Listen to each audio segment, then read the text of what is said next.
Hey everybody, today we're going to do a new tutorial on how to create Chromadepth from Maya.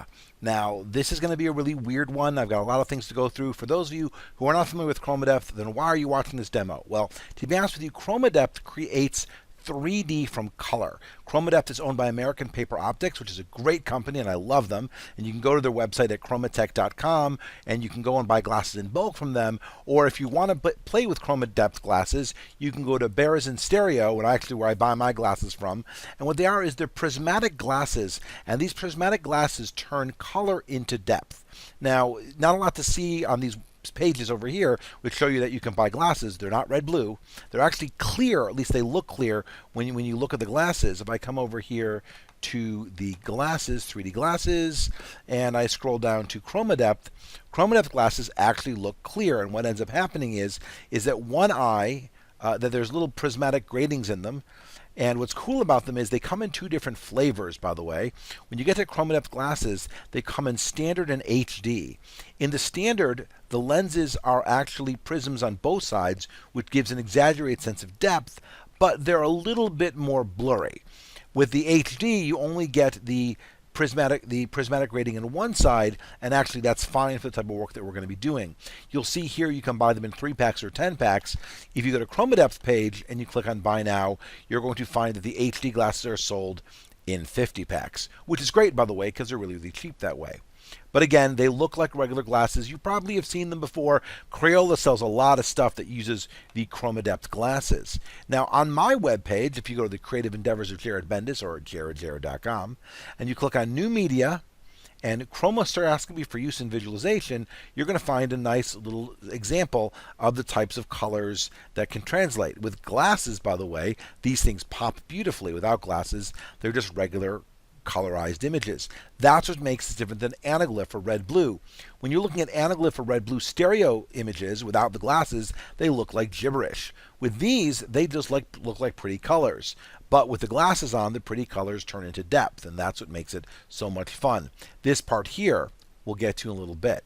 So let's get started. To get started, by the way, we're going to start doing an advanced tutorial in Maya. The entire process today is to learn to create in Maya a Chromadepth image. So to do that, we're going to go through many, many weird steps. And the first thing we're going to do is we're going to launch Maya. Right now I'm using, apparently we're not going to launch Maya. We're going to launch Maya 2019. I just upgraded from 2018 to 2019, so it doesn't have 2018. So I'm going to launch Maya 2019, and I'm going to come over here. I don't need to say I told you it was brand new. I don't need to show that startup.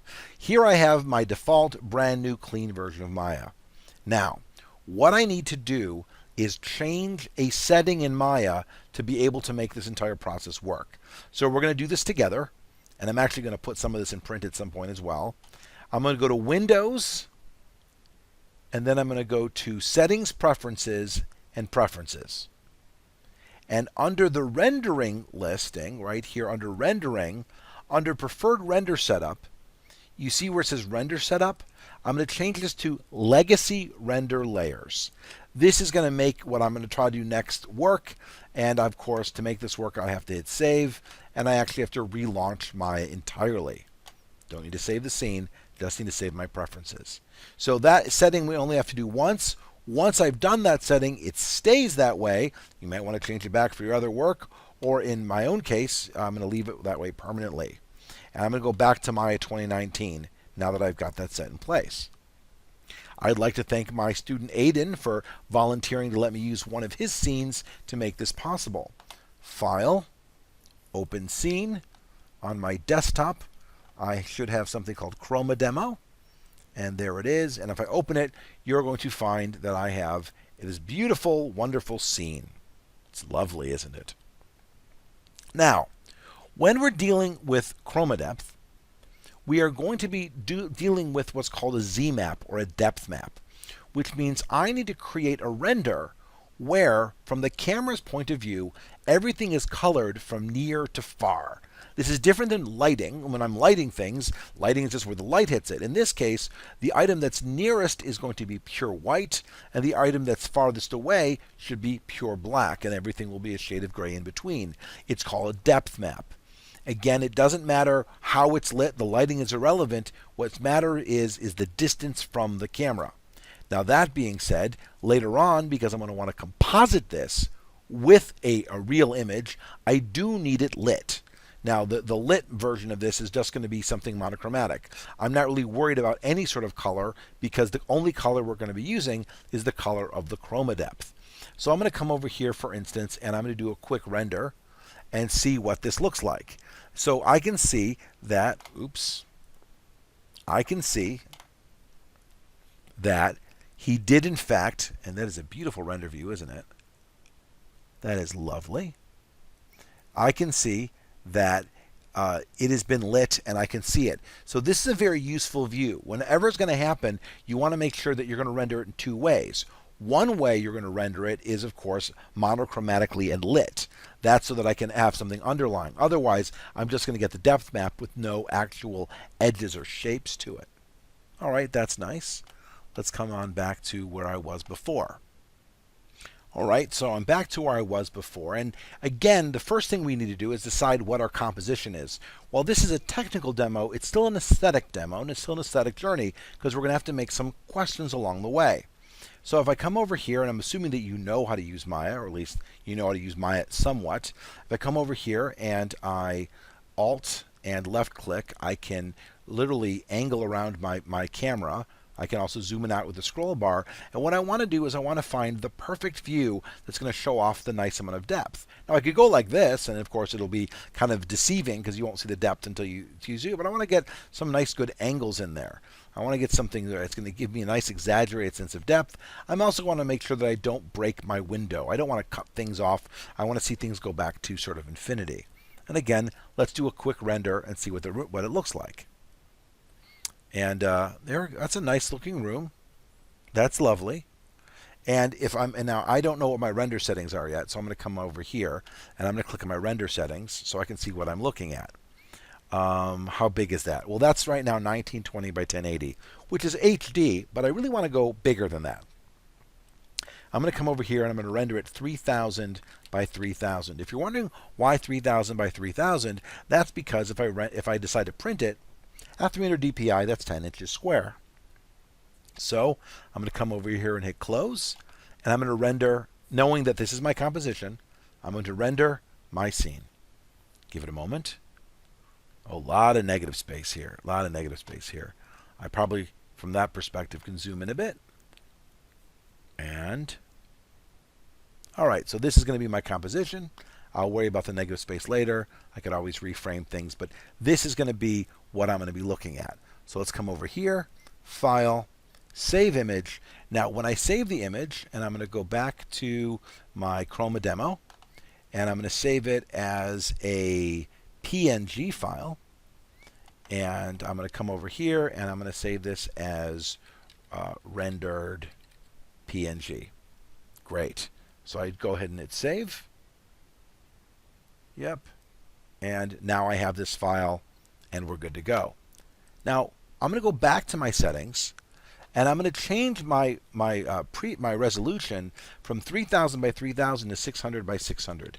The reason is that from here on in, everything I'm going to do, I'm going to have to do a lot of little mini renders. And those mini renders are going to take quite a bit of time. And so until I'm sure what it's going to look like, I want to make sure that I am not going to be overspending my time trying to figure out what's near and what I'm going to be doing. Also notice that alpha channel has been checked. The alpha channel means that when I rendered, and I'll show it to you again, when I render this, this black here is not actually black because there's nothing here. That actually inside of the PNG file is going to be transparent. This is going to be very, very useful later on because I can manipulate the transparency layer separate from the object that I'm looking at. Now, as I said before, what we really want to do is we want to not have this rendered normally, which of course is going to be about how the light strikes the 3D model from the camera perspective. What I want to do is I want to render what's called a Z-map, where again, everything is going to be measured from white to black, from near to far, as it relates to my camera's point of view. So to do that, we need to do a whole bunch of little things, which we're going to do right now. So the first thing I'm going to do is I'm going to, on the right side of the screen, where I'm going to go over to the channel box layer editor. You see where it says channel box layer editor? I'm going to come right over there. And then down here, I'm going to click on the render tab. Now, when I'm at the render tab, I'm going to make sure that I want to select all of my objects. Now, you may have many layers here. In this case, I'm really actually golden. I don't have a bunch of objects. I pretty much have one object. Thank you very much. Aiden had already created one object. But if I had multiple objects and multiple layers, I would want to have them all on one thing. And that's what I'm going to do right now. So now that I have selected all of the objects in my scene, what I need to do is create a new layer from all of my selected objects, which, by the way, is this one right over here. It's the last icon. Create new layer and assign selected objects. So by doing this, I've got a brand new layer which is made up of everything that I was working with before. And of course, right now it's called layer 1, but we always want to rename our layer, and this is going to be called our depth map objects layer. This is the layer we're going to be working with, and it's a brand new layer, and that's what we're going to be doing. Now that I have that layer selected, I want to right-click on it and select Attributes. Now I'm inside of the attributes of the layer that I'm working on. So, so let me come over here in the attributes, and you'll see where it says Depth Map Object Layer. So that's the attributes I'm looking at right now. Very good. I'm going to click on Presets, and I'm going to choose Luminance Depth. And when I do that, well, look what I got, a big old black box. We're okay with that because we're getting somewhere. Now, if I look over here where it says Out Color, if I come all the way to the end and I click here, it's going to bring up a box. And this is where we're going to have to do some work. We have Old Min and Old Max. And right now, they have what's called a connection, and I need to break the connection. So I right-click and I break connection on Old Min, and I break connection on Old Max. So what you'll see here is that Old Min is 0 and Old Max is 0. What Old Min and Old Max are in this case is the near and the far point of white to black of my camera's Z-map. Let's render and see what it looks like. What happens when I render is the entire thing is white. And that's because what I've said is that the near point is 0, which means that anything that is 0 or 0 to 0 is white. So what I need to do is I need to figure out where is my near point and where is my far point. It's easier to find the far point than the near point. If I leave the near point as white, that means the camera itself is white. And of course, let me show you what I mean by that. If I knew the units, by the way, this would make my life a lot easier. If I knew that this was 10 units away from me, then I would know to start with 10. I'm going to be ridiculous, and I'm going to start with 500. So if I say that the minimum is 0 and the maximum is 500, what happens if I render this image? You can see some subtleties there, and of course that means it's still not good enough. So I will make it 250. This is going to be fun. How you dial this in is up to you. Okay, we see some more.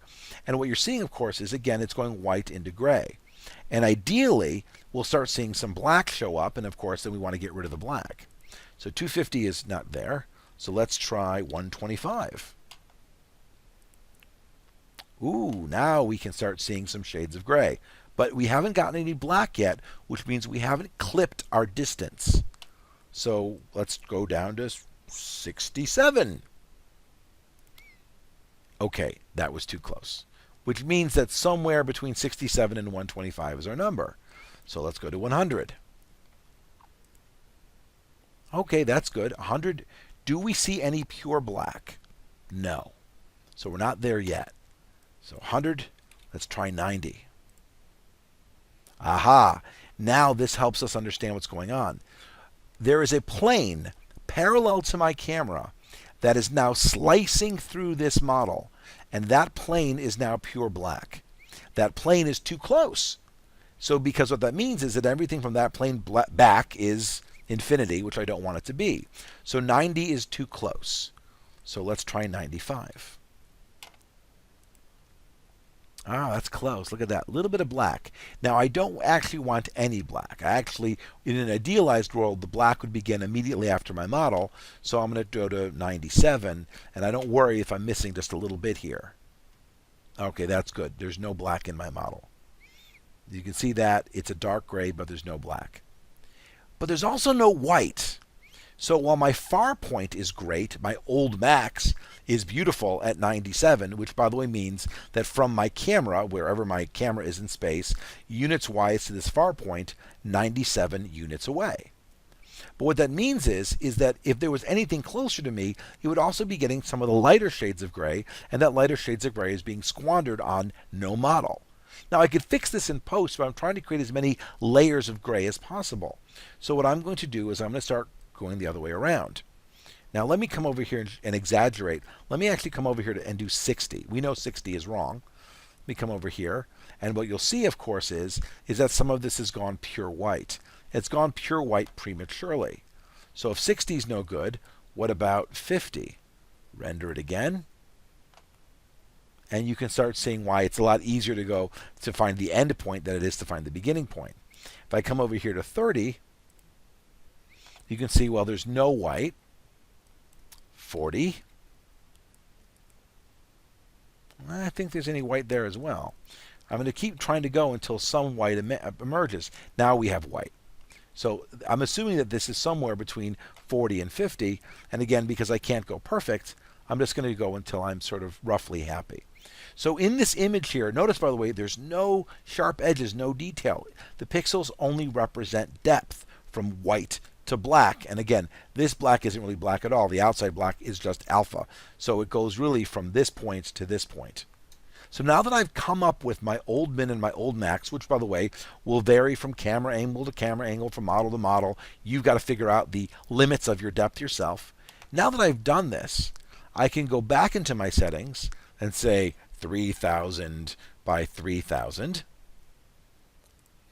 Render. Chunk, chunk, chunk, chunk, chunk. See, now you know why I have the low-res render. Now that I have this, it's beautiful. Now I can save this image as rendered ZMap. And now I have a ZMap. And the ZMap, of course, is grayscale from white to black. I also have my monochromatic rendered model. If, by the way, your model was rendered in color with colored textures, we would bring that into Photoshop in a minute and we would basically get rid of the color. That model doesn't need it, but we'll do the demonstration anyway. This is everything you need to know in Maya. This is the first part. But wait, there's more. Let me get out of this first. So now I need to launch Photoshop and go through several processes to A, change that ZMap into a colored ZMap which will match the Chromadepth, and B, use it to composite things. And now I'm going to come over here to my folder. Oop, there it is. I'm going to load the rendered ZMap. I'm also going to load the rendered file as well. So this is the rendered file, this is the rendered ZMap. And the two of these things together will make my life a lot easier. Now for my rendered file, the first thing I'm going to do with that is I am going to image adjustment desaturate. I want it grayscale. I know it was already grayscale, but let's pretend yours wasn't. I might also come over here and increase the contrast of my model using image adjustments levels. Not the end of the world on this, but it's just nice. It's a lit model. Beautiful. I went from this to that. I just made myself a higher contrast monochromatic model. It's rendered. It's fine. So I'm going to come over here and I'm going to save this. And I'm going to save this as rendered corrected. I'm saving all my states because I like to do that. Now with my ZMap, let's take a look at my ZMap. I've got my grayscale image. Let's take a look at levels. Ooh, wow. And again, for those of you who want me to do it slowly, image adjustments levels. You should know levels, by the way. You'll notice that all of our data is in the darker range. And I can come over here and I can stretch my data. And I can kind of come over here and frame it. Again, we have pure black. I don't want any. I'm going to leave this here, by the way. You're tempted to go like this, but that's going to create pure black in here. I don't want any pure black. I could go like this, and then maybe drop my output level so there's no pure black. But you don't want to have any pure black, as we'll see in a minute. So I'm going to leave it like this. But by framing the data, at least on this side, I now have from white to black. Let's look at our levels again. Image adjustments, levels. And you will see that we have this histogram. Now, when we do this, this histogram eventually is going to be mapped to the Chromadepth colors. And then when we map it to the Chromadepth colors, that means from white to mid gray is going to be sort of the reds and yellows and oranges, and from mid gray to black is going to be from the yellows to greens to blues. And of course, what's neat about this is that we can distribute. If I want to see more of the reds and the yellows, I would slide this over here, which would make more variations in the light portion of the region. If I wanted to see more of the greens and blues, I would slide this over here, which would give us more variations in the dark part of the region. But for our initial demo, I'm going to leave it set to 1, just as it is. So I framed my data, but I have not altered it. So far, so good. I hope you agree. I'm going to save this one. I'm going to save this one as rendered ZMap corrected, because I want to have a copy of this as a fallback when I go and do different versions of this model. I know I spelled that wrong, by the way. I'm aware. Now, this is a RGB 8 image. Even though it's grayscale, it exists in the RGB color space. What I'm going to do now is I'm going to do image mode grayscale. I'm going to discard my black and my colors. And what that does is it changes it from RGB 8, which is 16 million colors, to grayscale 8, which is 256 colors. 256 colors in the RGB or the 8-bit value space. Even though it's not RGB, it's an 8-bit value space. But it's still continuous. The next thing I get to do is go over here and go Image, Mode, Index Color. And what that does, do I want to flatten the layers? By the way, if I do this, I have to flatten the layers. So before I flatten the layer, what is my background color? Well, I want my background color to be black. So let's come back over here, Image, Mode, Index Color, flatten the layers. Oh, it made it white. That's all right. I can fix that. I can fix that by coming over here, grabbing my. Actually, I'm going to do it the right way. I'm going to back it up. I'm going to create a new layer, and I'm going to paint it black. Is it pure black? Is it pure black? Double check. You never want to make sure. You never want to guess. I'm going to come over here. I'm going to paint this layer black. Much better. I don't want to make any risks there, by the way, because if the whole layer is black, if there's any holes in this model, those become black as well, which is good for what we're about to do. And then I come over to Image, Mode, Index Color. It'll flatten the image. Index colored images have to be flattened, by the way. It's a requirement of the space. And then Image, Mode, Color Table. And what you'll notice is that it mapped the 256 grayscale colors into this perfect grayscale map. If you skip a step, if you go from RGB 8, even though it's grayscale, but it's RGB 8, to index color, this will not be a well-organized grayscale image. So you go from RGB 8 to grayscale 8 to index color, which creates this beautiful grayscale image. Now, let's go back to the website. If you go back to the website, what you're going to notice is that I have created a palette specifically for Chromadepth. You might want to make another one. You might not like my distribution from red to blue, but this is what I've come up with. You'll notice, by the way, the very last color is black. And what that says is that black will remain black, because remember, our negative space is going to be black, and we don't want that to interfere with our color. So now that we have this, I have saved, by the way, it's free on our website, Chromadepth palette. You can just download it. I come back over here, and if I load the palette, it's on the desktop, Chroma Demo. If I load this palette, I've hit load. Like magic, I have this beautiful, beautiful image. And of course, you can't do this unless you have the glasses, but I can load it up, and oh my God, it's 3D. But it's still an index color. So I'm going to do one last step, layer, image, mode, back to RGB color. And now that it's back to RGB color, I can do things like saving it as another PNG file, rendered, and I will call this rendered Chroma 1. Ta-da! And now I have successfully made a Chromadepth image. But wait, there's more. Because that's just a Chroma Z map. Remember this guy? Yes, you do. Select all, edit copy, edit, paste special, paste in place. Paste in place lays it exactly on top. And then over here, when I look at the layer, I come over here and I say multiply. And now this image has been colorized with the other image, and it is not just a depth map, but it is a colorized depth map overlaid, and you have a perfect Chromadepth image. File, save as, and we'll flatten it later. Save as, and then instead of Chroma 1, we'll say Chroma 1 composite. And now we have successfully taken we have done 2 renders for Maya, both the original image and the Z-mapped image. We have then taken the Z-mapped image and made it into a Chromadepth. We've taken the original image, composited it over, and voila, we have this Chromadepth image. But we're not done yet. Because just like we had to create our composition, and just like we needed to try and find our near and our far point, I want you to realize that when we look at this colors, and again, without the glasses, it's hard to see, we're mostly dealing in the blues range and the green range, but not a lot of red or yellow. And the red or yellows tend to pop more. There's sort of a variability into how much color you get where inside the Chromadepth spectrum. Again, going back to the website, this is just a palette that I came up with that's fairly uniform. But the fairly uniform part of it is it's always going to be variable. You have to make a decision about what's going to look best for you. So let's come back a little bit. Let's actually go and step backwards through my process.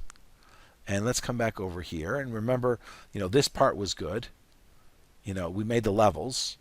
But before we go to grayscale, let's go back all the way. Remember, this is where we pasted it, blended it, color tabled, back. Coming back over here, so we opened it, we changed our levels once, but it's the second time we changed our levels. This is where we need to come back in and say, you know what? The variations from, again, red to the mid-tone, coming back over and looking at our palette, that would be red to the yellow versus from the yellow to the blue. So I come back over here and I say, you know what? I want to see more of those lighter colors. So I'm going to make a decision about where that's going to be. From here to here. I think that's a better spread for me. I click OK, and then I go through the process again. I create a new layer. I make it black. I slide it underneath. I make the whole image grayscale. I can merge it now or later. I'll merge it now. I make the whole image index color. I make the whole image, I bring up the color table. I load my color table, and you're going to notice that it's vastly different than the other image. How vastly different is it? Well, quite easily, if I bring up the Chroma image I made before, I have to save this first because we'll keep going and I'll save it afterwards.